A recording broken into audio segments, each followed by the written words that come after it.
আমার ফ্যামিলির কেউ নাই ভাই আমার ঘরের মধ্যে। আমার বাচ্চারা আমি একবার দেখছি, শুধু এয়ারপোর্টে আসি একবার দেখছি, আর কেউ নেই ভাই। আমি বিদেশ আমার ওয়াইফের সাথে আমি 1 মাস 10 দিন সংসার করছি ভাই। আমি রিলেশন করে বিয়ে করছি ভাই।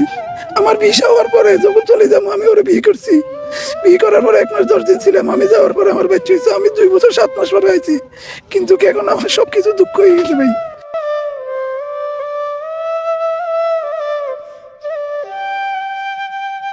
ছোট একটা জানালা ছিল, আমি বাইরেছি। বাইরের পরে আমি আমার মারে টান দিতেছি, আমার মা আমার নানুরে ধরে রেখছে, আসতেছে না। নানুরে টান দিছি, মা ধরে মারে ধরে রেখছে। আমার ওয়াইফরে টান দিছে, এর বাচ্চা বাচ্চা ধরে রেখছে। আমার বড় ভাবিরে আমি টান দিছি, এর বাচ্চা আমার মেজো ভাইয়ের বাচ্চারে ধরে রেখছে। আর আমার মেজো ভাইয়ের ওয়াইফ কিভাবে আসছে আমি বলতে পারি না, আমি দেখি না এই কিভাবে বাইরে গেছে। তারপরে সবাই পানি নিছে, রাস্তার উপরে অনেক মানুষ ছিল ভাই। আমি ফাঁ যাচ্ছি, আসেন ভাই একটু নামেন, নামি একটু ধরেন, কেউ আসে না ভাই, কেউ আসে না।